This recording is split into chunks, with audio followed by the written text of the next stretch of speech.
എല്ലാവർക്കും സൗഖ്യതയിലേക്ക് സ്വാഗതം. ഇന്ന് ഒരു വ്യത്യസ്ത രീതിയിലുള്ള വീഡിയോ ആണ്. നമ്മൾ മില്ലറ്റുകളെ പറ്റി കേട്ടിട്ടുണ്ട്, ചാമ തുടങ്ങിയതിനെയൊക്കെ.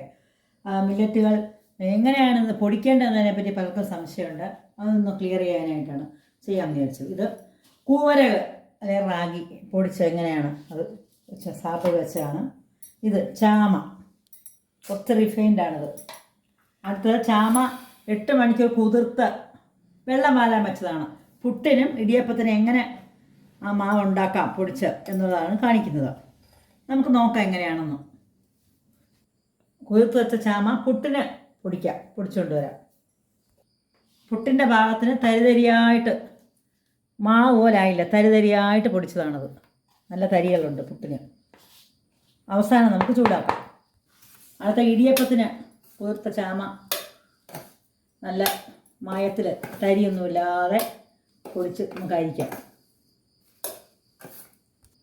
ഇടിയപ്പത്തിൻ്റെ ഭാഗത്ത് നല്ല മയമായിട്ട് തരിയില്ലാതെ പൊടിച്ചെടുത്തു. നമുക്കിനി അരിക്കരുത്.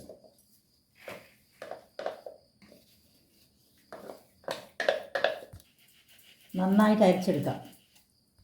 ഇടിയപ്പത്തിന് ഒരു തരിയും ഇല്ലാതെ നന്നായി പൊടിച്ചെടുത്തതാണത്. നമുക്കിത് ചൂടാക്കാം. ഗ്യാസ് കത്തിച്ചു, ചീനിച്ചട്ടി വെച്ചു. പുട്ടിൻ്റെ മാവ് വറക്കുകയാണ്, തരിയുള്ള പുട്ടിൻ്റെ മാവ്.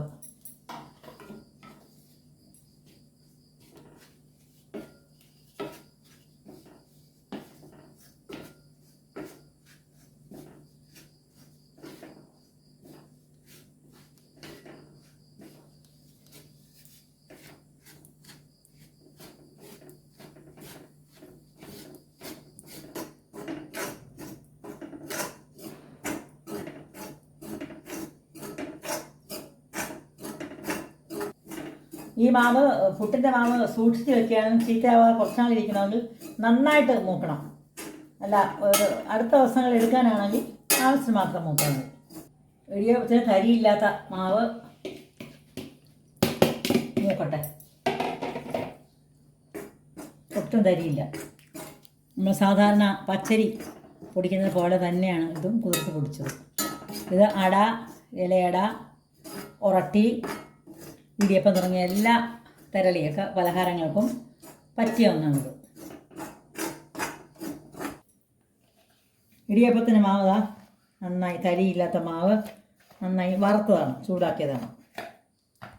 അടുത്ത മില്ലറ്റ് റാഗിയല്ല കൂരവാണ്. ഇത് ഞാൻ ഡ്രൈ റോസ്റ്റ് ചെയ്യാണ്, അല്ലെങ്കിൽ വെയിലത്ത് വെച്ചും വേണേൽ ചൂടാക്കാം. ഇത് പൊടിച്ചരിക്കുന്നതും കൂടെ കാണിക്കാം. കോരവ് മിക്സിയിൽ പൊടിച്ചത് അരിക്കുകയാണ്.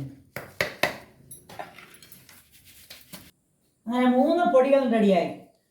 ചാമ കൊണ്ടുള്ള പുട്ടിൻ്റെ പൊടി, ഇടിയപ്പത്തിൻ്റെ പൊടി, ഇതുപോലെ കൂരവ് പൊടിച്ചത്.